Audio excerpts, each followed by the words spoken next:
2 hours earlier. At the sight of Molly and her bloody hunk of meat, TJ screamed. "Holy shit, stand back! Get back!" I said, "Okay, I really don't think she tore that spine out of a living person." "And how do you know that?" "Because she doesn't have any blood on her paws or her face. I think she just found it. So, let's figure out whose spine it is first." Hope was already walking down the hall, past the bank of dead elevators, watching the floor as she went. Blood. A smeared trail of it, where Molly had been dragging the spine. TJ followed Hope, put his hand on her shoulder, and took the lead. I made Molly drop the spine and grabbed her collar. I dragged her along while we all followed TJ like we were the Scooby-Doo gang. We went down 2 flights of stairs and arrived at a staff-only door in the basement. Behind it was a dark hallway. No windows and no lights. Without a word, Hope clicked on a flashlight and handed it to TJ. The blood smear ended partway down the hall, presumably at the point before the spine got too heavy for Molly to keep it aloft in her jaws. But there were only 3 doors: an employee restroom, a break room, and a door that read boiler room. The bathroom was clean. Well, not clean, but there were no corpses in there. People were eating calmly in the break room by candlelight. We went back into the hall again and stared at the boiler room door. TJ said he'd go check it out first, since he had the only flashlight, and I thought that was a good plan. He leaned his shoulder against the door, the flashlight held at the ready like it was a gun, when he turned to me and said, "Hey, you coming, Spider-Man?" So apparently, I was an extension of TJ somehow, which was not mentioned when he apparently volunteered on behalf of both of us. With Hope and Molly behind us in the hall, TJ pushed the door open and expertly shone the light in one corner, then the other. Ambush points, I guess. Nobody home. There was a massive dead machine to our right, a pair of huge armored barrels laying on their side, sprouting pipes big enough for a raccoon to crawl through. Boiler. TJ edged over, checked behind the cylinders, and swept the flashlight across the concrete floor. Nothing. Then, the light found another metal door on the opposite side of the room, paint peeling around the edges and stained with rust. And I realized we weren't finished. The door was standing partially open, wide enough for a dog to slip through. The floor was streaked with red. TJ edged over toward it, and I wondered, why didn't we just go get Owen to lead the way with his pistol? What were we going to do if some spidered-out zombie came leaping out at us? Die to serve as a cautionary tale to the others? Was that our role here? TJ pushed the door in. Same procedure with the light. Corner clear. Clear behind the door. Suddenly, we were in a room from an earlier century.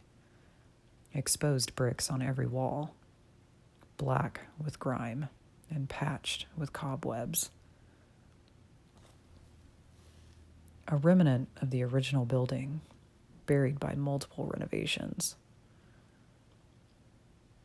TJ swept the flashlight across the floor and hit a pair of dead eyes, staring up from a white face wreathed with matted, bloody hair.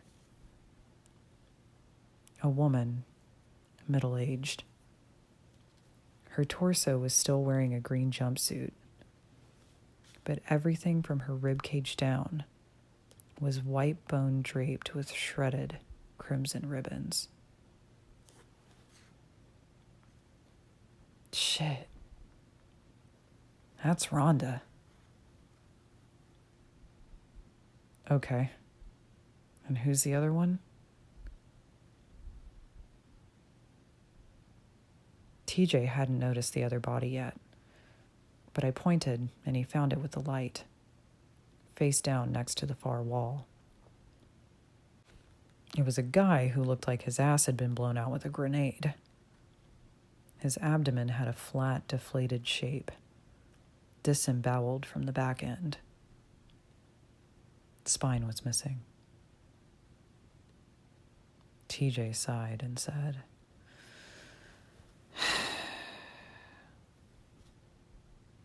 Carlos got him. He approached the face-down corpse and lifted the head with his foot. Don't know this guy. TJ did another sweep with his light to make sure that Carlos wasn't in the room with us.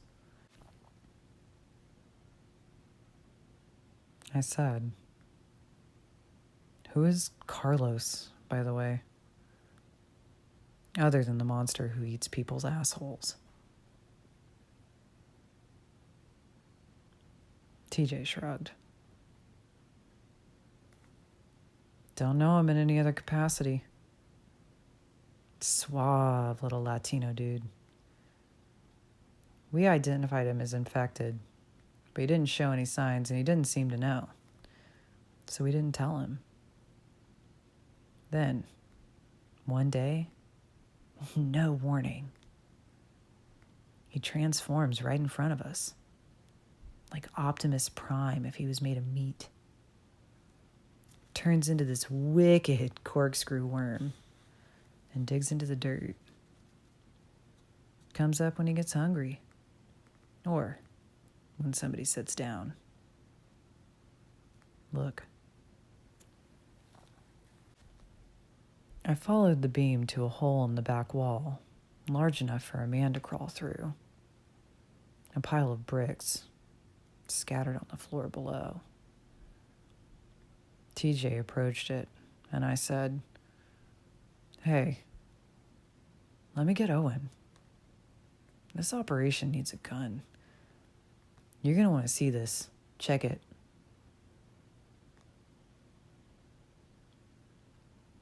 I very slowly edged closer, trying to see into the jagged hole. Is there another room back there, or... Look. A tunnel. Leaking, muddy, and twitching with insect life. It was lined with red brick and arched at the top, extending to infinity.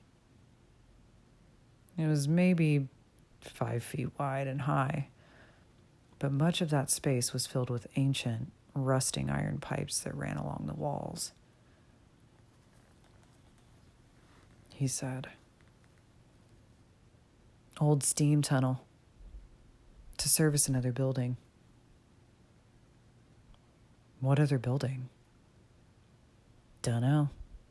Maybe one that's not even there anymore. Crawl in there and find out.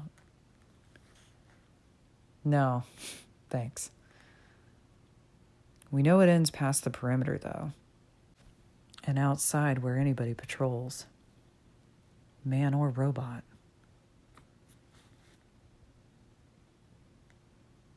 Because your dog got in through here. Yep. For the benefit of the woman waiting tensely in the hall, TJ said, "All clear in here, girl. We're coming out."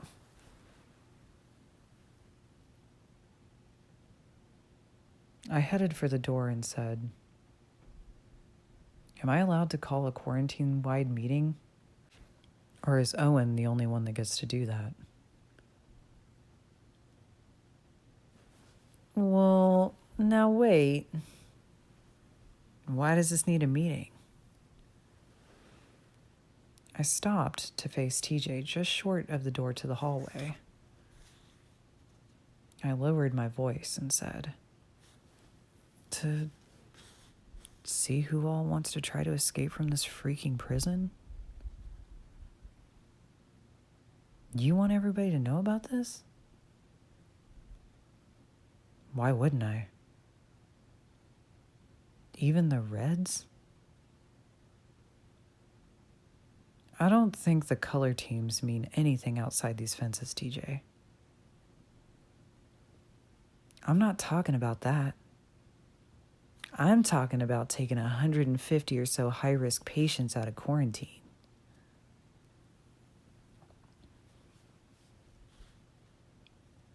Now, come on. The red equals high risk thing, that's just talking about the new people, right? Everybody out there has been spider checked.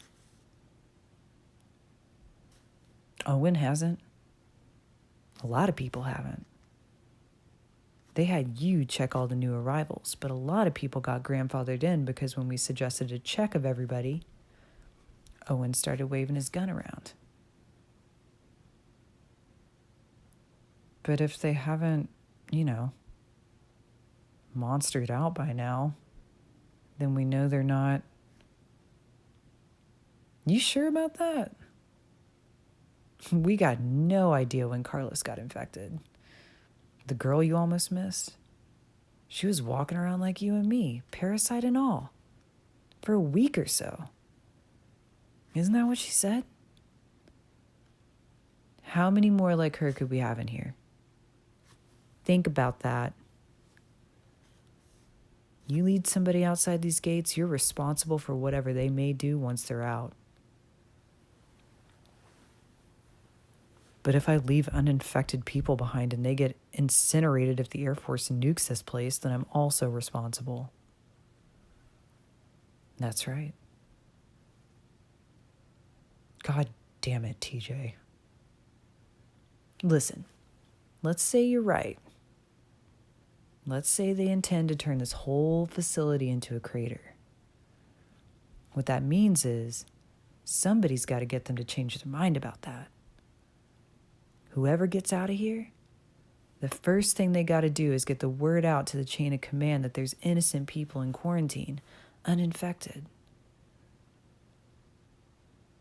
So that group that gets out, it's got to act as a representative of what's inside. Got to put a good face on the quarantine. So it's got to be people we know are clean. They got to be our ambassadors to the outside world, right? But we don't know how much time we have. I'm not done. If, on the other hand, we help infected leak out into the town and they start wreaking havoc and multiplying, then the same dudes looking at a map with a little red circle around this hospital are going to draw a bigger red circle around this whole town. Right? And you think your girl is out there. And John. And whoever else in this town you care about. That place that makes those Cuban sandwiches. Yeah. Cuba Libre. You had their coffee, man? No way we can let them bomb that place. You see the waitresses? Mm-hmm. Whoever does the hiring there, he's definitely an ass man. All right. So who gets to go? Well, see, Spider-Man? Now there's a tough-ass decision we gotta make. 7 people were waiting for TJ and me out in the hall outside the boiler room. In addition to Hope, Wheelchair was there, along with Corey, the curly-haired kid who came in on the truck earlier. An old guy whose name I didn't know, Lenny, a short, balding white guy who looked like Vizzini from The Princess Bride, and the 2 women who heard the commotion and wandered in from the break room. We told everyone about the tunnel and the 2 bodies. Old guy said casually to TJ, "Which wall is it on?" Without blinking, TJ said, "North." Old guy nodded thoughtfully and said, "That's what I thought. Same boiler used to service the other buildings before they tore down the old hospital and built this one up on top of it. Probably, 50 or 60 years ago. Now, back in those days, if a black so much as brushed past a white woman on a sidewalk, they'd have him hung by torchlight come nightfall. But of course, a lot has changed since then. Me and my friends, we had a bluegrass band back in the 1960s. I think Racist Ed is right," said TJ. "How far to the other end, Ed?" "Oh, you're talking about half a mile of tunnel there. Porch monkey. Long way to crawl. I couldn't make it on these knees. You know, the workers back then would have a cart they'd lay on, and there was a pulley system, and you just lay on your back, and then down at the end, you'd have a big, strong black man turning a crank." "Well, there's no pulley system in there now, so we got to make some knee pads, or else all our knees will be hamburger by the time we get out on the other end. But if Racist Ed is right, there may be 700 or 800 meters of tunnel there. That's a long stretch to crawl over brick and mud. If you're in pretty good shape, I bet you could make it in 20 minutes. And if you're not, and you got to constantly stop and rest your knees, you could be an hour getting through there. So first question is, who's up for it? Show of hands." Everyone but Racist Ed. That's 8 of us. And that's a pretty big group already. If I could pick the optimal number to take on this mission, I'd stop right there. "I'm not leaving without Terry," said the bald guy. "If it comes to that, I'll stay behind." "I wasn't finished. What I was saying was I don't expect any of you to leave loved ones behind. But that's all you can take," Wheelchair said. "We gotta tell Dennis and Leron." Hope said, "Katie and Danny?" TJ said, "Okay, now see, we're getting up to more than a dozen people now. Take some time to think about it, but you get very much beyond that, and it goes from a group sneaking through to get the word out to an all-out prison break that's going to provoke a full-armed response. No way we can go with more than 15 people. What about the sick people? And the doc?" said Hope. TJ sighed and rubbed his head. "What about him? Katie's one of the nurses. She said some of the sick are so bad off that they're not going to last long if they don't get to a real hospital. The diarrhea is so bad they're getting dehydrated." "Babe, how are they going to crawl through a half-mile of tunnel if they're that sick?" What if they get halfway through and can't go no farther? We got no way of getting them out, and they're clogging up the tunnel for everybody else. It's narrow, real narrow. There's pipes all around. You'll see. And what about the doc? He'll have to know. Why does he have to know? Well, for one, he's going to notice Katie's gone when she doesn't show up to the second floor to help. And if we don't tell him where she went, he's going to waste time looking for her. 2, we're going to need to take some stuff with us. Bandages, basic first aid. Doc has all that up there. And we're out of the mouthwash. We used the last of it today. We need to take some with us, and that means we need the doc to make it. I said. Actually, she makes a good point with people being noticed gone. Everything is going to fly into turmoil when Owen and the rest notice a bunch of us missing. People will think we got eaten or something. That could turn ugly if it becomes a witch hunt. TJ said. Yeah, we'll leave a note.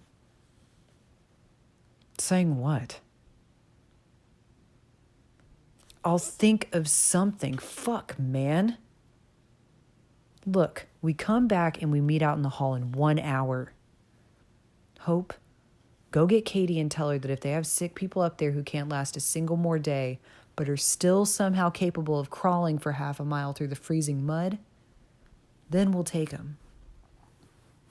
Dave, go see the doc and get him to make up a jug of mouthwash. But you got to have him put it in something that's not going to leak when it's banging around in that tunnel. I said. Okay, do you know where the doctor is right now? Or if not, what he looks like so I'll know when I find him? TJ stared at me. The doc? Marconi? Wait, he's here? Where else would he... Ugh. You're pulling that unfrozen caveman shit. Yes, he's here. And he don't sleep. Didn't you go talk to him after you got back from the hold like I told you? No. You need to go now, man. He's been asking about you.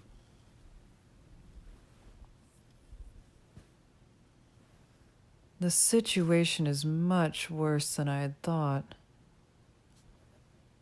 said Dr. Marconi. He was leaning over an unconscious woman and shining a flashlight into her eye. I had actually only seen this man in person once. Every other time it was on television or on a book jacket. The neat, white beard. The glasses down on his nose. And here he was, standing in front of me, not dressed in a red or green jumpsuit, but in the same style of three-piece suit I'd seen him in on TV. Only now, the man wearing it looked like he hadn't slept in a decade. He glanced up at me expectantly and said, "What'd you find out?" I'm totally lost here, Doc. My memory of this whole quarantine experience only goes back to earlier today. I remember up to the chaos of the outbreak, and the next thing I remember is waking up over at the asylum with no idea where I was or how I got there. I had no idea you were here. And I have no memory of us ever speaking. Marconi turned his back on his patient to give me his full attention. They wiped your memory. I don't know. You think they can do that? Just pick a specific bunch of memories and erase it like files on a hard drive? Oh, I'm sure there's no method to do such a thing safely. I also do not believe these men give a tinker's damn about such things. You mean Reaper? He shrugged. If that's what they're calling themselves now. How did you wind up here again? Your friend John called me the day after the outbreak, after he got your lady friend clear of the danger. I flew down and offered my services to the task force here, who happily gave me a job and sent out a press release declaring as such. You see, by then, amateur video had emerged that revealed to the public that this, in fact, was not a conventional disease outbreak or bioweapon attack. The word zombie was being bandied about. Someone very high in the operation was very happy to fan those flames by attaching a name like mine, if you take my meaning. I did not. When the decision was made to pull the containment staff from quarantine last week, I volunteered to stay behind because otherwise the detained would be left without medical care. Wait, are you that kind of doctor? I thought you just had a doctorate in ghosts or something. Ignoring me, he said. My instincts turned out to be right because patients that have reported here with seemingly minor symptoms have turned out to, in fact, be infected with the parasite. Holy shit, really? Marconi nodded to a row of large, clear, plastic pitchers sitting on a nearby cart, and I recoiled to the point of nearly falling down. Each pitcher contained a spider. 2 of them were fully grown. Another was no bigger than my thumb. The last was at some stage of growth in between. One of the big ones was badly damaged, half of its body missing. Calmly, he said, "They're quite dead." You can see them? He shrugged. Sometimes, with great concentration. I do not have your gift, but I know some techniques. Though I should say, and I hope you will not take offense, that I would not accept your gift if you offered it to me in a basket along with a bottle of Glenfiddich. And you know how to kill these fuckers, right? I held up the now empty bleach jugs I'd brought with me. You came up with the, mouthwash? The poison? So you're close. Close to what? A cure? It is no great feat to kill a parasite in a way that also brutally kills the host. No, I am not close to a cure for what the parasite does to the human body, and that what it does is rebuild the body from the inside out in a way that violates everything we know about human physiology.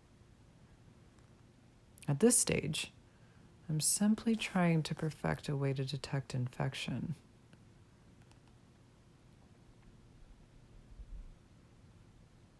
I still don't understand how this works. I mean, I've watched these things crawl right up to people's faces and they couldn't see them. But they can merge with your body in a way that somehow blends in. Like it becomes just visible enough to... David, how can you of all people still be surprised when our eyes fail us? The human eye has to be one of the cruelest tricks nature ever pulled. We can see a tiny, cone-shaped area of light right in front of our faces, restricted to a very narrow band of the electromagnetic spectrum. We can't see around walls. We can't see heat or cold. We can't see electricity or radio signals. We can't see at a distance. It is a sense so limited that we might as well not have it. Yet, we have evolved to depend so heavily on it as a species that all other perception has atrophied. We have wound up with the utterly mad and often fatal delusion that if we can't see something, it doesn't exist. Virtually all of civilization's failures can be traced back to that one ominous sentence. I'll believe it when I see it. We can't even convince the public that global warming is dangerous. Why? Because carbon dioxide happens to be invisible. But we just have to figure out how to detect them, right? Like somebody will build a machine or something? Once we can detect them, we can kill them. In answer to that, I need only to offer 2 words. Plasmodium falciparum. Do I even want to know what that is? Exactly. It's a monster that has slain several billion of your fellow man, and you don't even know its name. It's the microscopic parasite that causes malaria. Nearly half of all human deaths in recorded history have been caused by this invisible assassin. One could make the argument that Plasmodium falciparum is the dominant life form on the planet, and that human civilization exists purely to give it a breeding ground. Yet, until very, very recently, we had no idea what it was.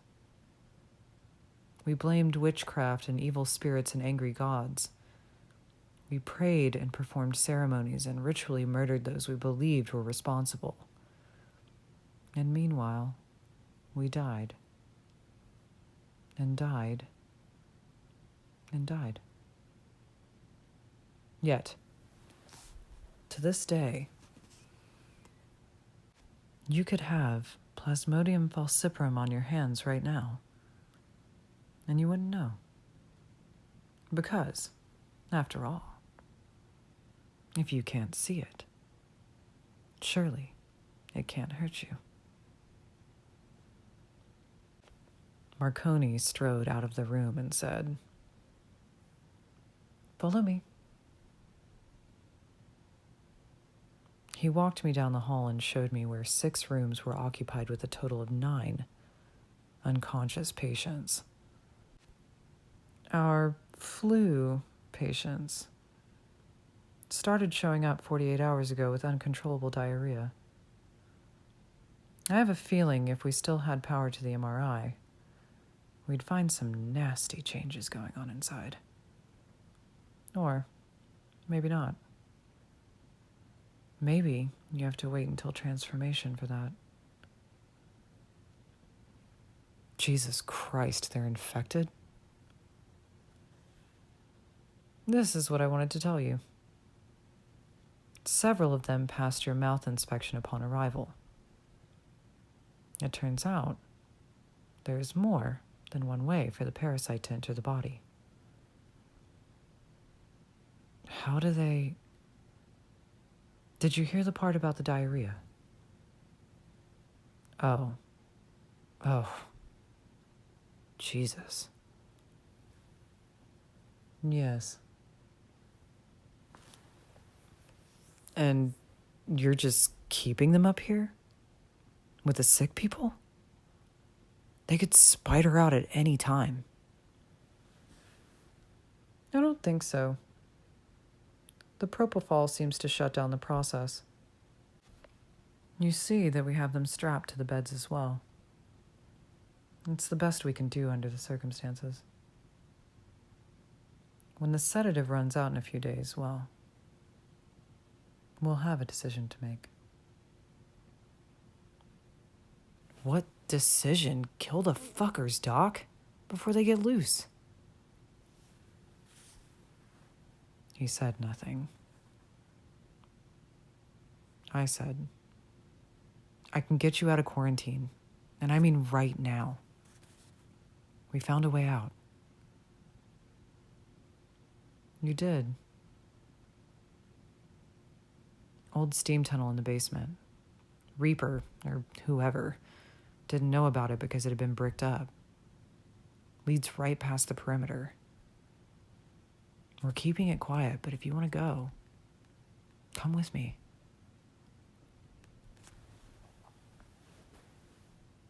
To what end? Where else am I going to be allowed to work hands-on with infected patients? No. I'm most effective here. Suit yourself. And what do you hope to accomplish, if I may? Freedom? I don't want to sound like a pessimist, but word on the street is the military has declared this whole hunk of land a loss and is about to drop a big goddamn bomb on it. We had a conversation about this when I first arrived. A conversation that I suppose you now no longer remember. About my book? Titled The Babel Threshold. Ring any bells? No. Sounds like it stars Jason Bourne. I know time is short, but I think you missed an important point earlier about these patients. The symptom that brought them up here was diarrhea. Not nightmarish, spontaneous deformity or propensity for violence. They showed no other symptoms. None. And I'm starting to believe that there are others that show no symptoms at all. And that we may never be able to detect the infection until it's too late. I think the parasite is adapting, learning to stay under cover longer and more effectively. Now, what do you think will be the world's reaction when that fact comes to light? My answer wasn't something I wanted to hear myself say out loud. Finally, I said, so what you're saying is, if the military is going to wipe this quarantine off the map, do I really want to stop them? Think about it. Think about whose purpose is served if the bombs fall. Think about whose purpose is served if they don't. How about you just tell me? That would require me to actually know myself. On the way down, I stopped at the lobby and peeked out of the main doors to make sure we hadn't aroused suspicion. What few people were still out in the brisk night were gathered by the south fence, watching the sky like they were expecting a tornado. I wandered out until I found a green, an older bearded guy, and asked what was happening. He shrugged. Somebody's shooting flares over the asylum. Flares? What does that mean? Probably don't mean shit. Could be a kid with leftover fireworks for all we know. But it took a whole 3 minutes for the rumor to spread around the yard that it's meant a posse was going to break through the fence and set us all free. Give us all Cadillacs for our trouble. Why not? Somebody said, Look, another one. Red this time. I turned in time to see the ball of magnesium die and fade to earth, murmuring from the crowd. I said. Well, I'm going to bed. If it's a rescue party, throw a rock up at the window or something. And save me a caddy. By the time I made it back down to the basement, 27 goddamn people were packed in the boiler room, spilling out into the hallway. A buzzing, murmuring crowd of people who, even though they had been stripped of all possessions when they entered quarantine, somehow, all had luggage. Backpacks and garbage bags and various random shit they thought they would need. The people were knocking around and slamming doors and giggling and asking questions and basically conducting the least stealthy prison escape in history. The Reds were asleep. Most of them, anyway. But it would take exactly one of them to discover the massive conga line of people piling into the boiler room to blow the whole operation. TJ was so pissed he looked like steam was about to start whistling from his asshole. Hope was trying to calm him down, trying to work through the logistics.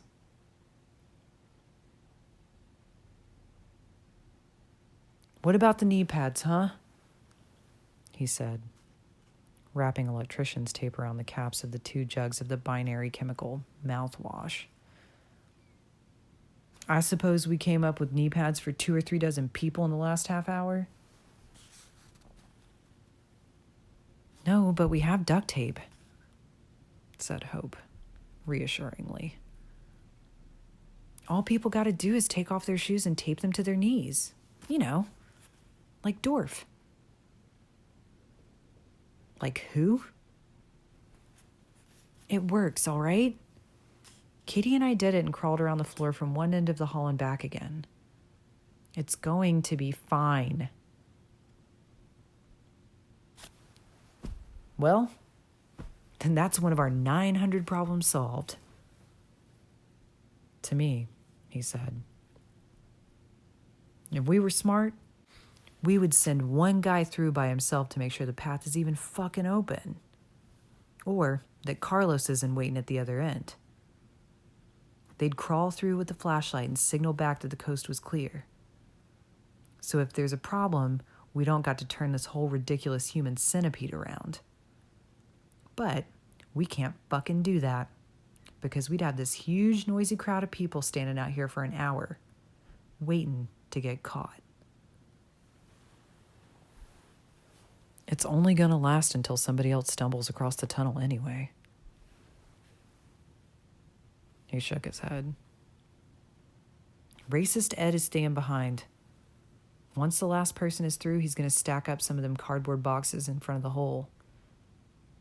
I already cleaned up the bricks on the floor, so hopefully that'll throw off Owen's dumbass. TJ pulled the flashlight from his pocket and said to me, I'm going to let you pick. One of us will take the point.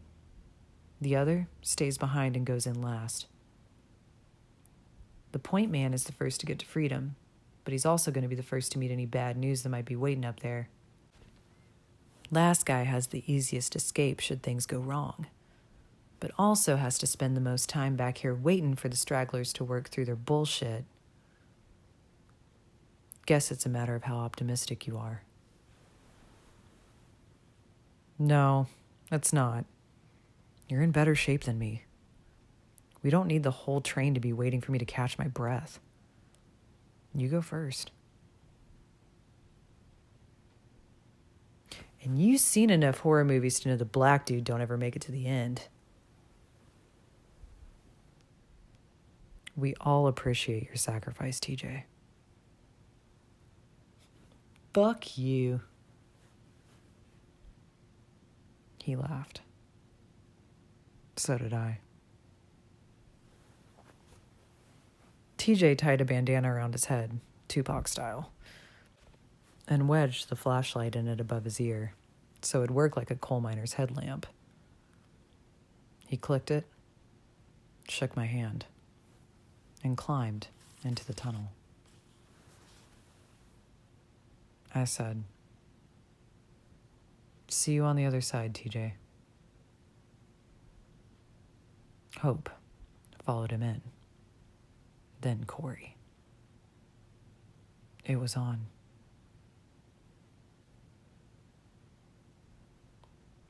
What followed was 30 excruciating minutes as one by one, the escapees slowly, clumsily, and noisily clambered into the ragged hole in the brick wall.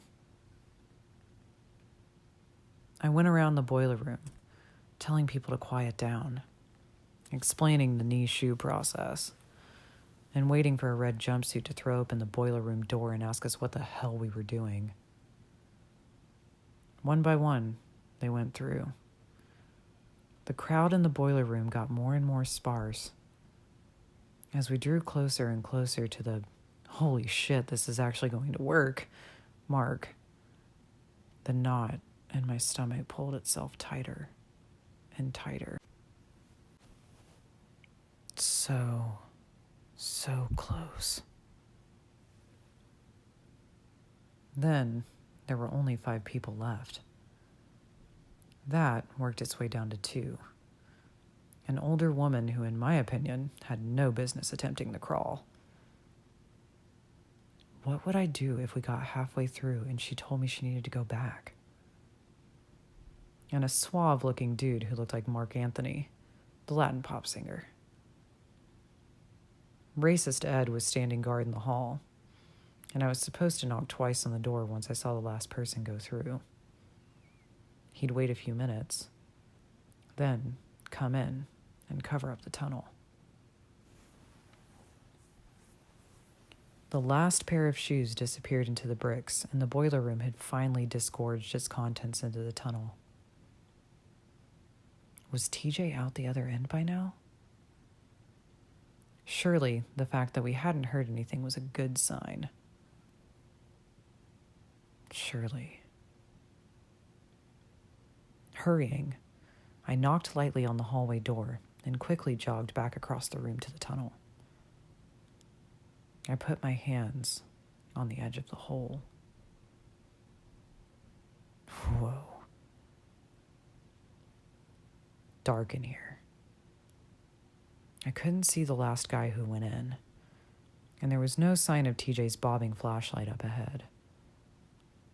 All I could see was maybe the first 10 feet of muddy red brick before it was swallowed by the darkness. In the sputtering candlelight of the boiler room, it looked like a throat.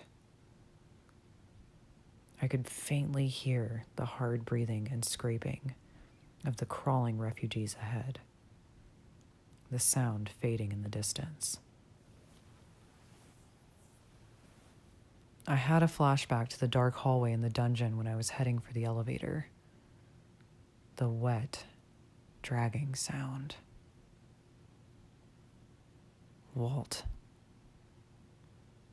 Stop that. I squeezed my eyes shut and shook my head. 30 people had climbed right into that tunnel ahead of me. Men and women from age 18 to early 60s. I'd be damned if I couldn't do it. My legs would not move. Brick and mud. Cockroaches skittering along every surface. Spiderwebs spanned the gaps between rusty pipes. It stank of mold and mildew and rot. It stank of the grave. Water dripped from the cracks in the bricks overhead. The shuffling of knee shoes was completely gone now. Not even the echoes reached me. I had stayed behind too long. It was just me, and the utter silence, and the utter darkness. I remembered a video I had once watched of a wasp outside of a beehive, patiently beheading each bee that emerged from the hole. It accumulated a pile of hundreds of heads before it was done. I imagined a huge wasp-like creature on the other end of this tunnel, silently, and efficiently, ripping the heads off of each muddy, exhausted person who emerged from the other side, tossing them into a pile. Stop it. I put my hands on either side of the tunnel. I said, out loud, "Here we go." But my legs did not move. I started to whisper words of encouragement to myself when a massive hand landed on my shoulder and spun me around. Owen said, "And where do you think you're going, bro?" Owen pinned me against the wall. Racist Ed strolled past me and started dutifully stacking boxes in front of the tunnel entrance, which made me think he didn't fully understand the plan from the beginning. Owen said, "Dude, you are a piece of work, you know that?" "What is that? A tunnel?" "Let go of me." "Where does it go?" "We don't know. Out there, somewhere. We got no idea what's at the end of it, but we decided whatever it was better than being stuck in here with you."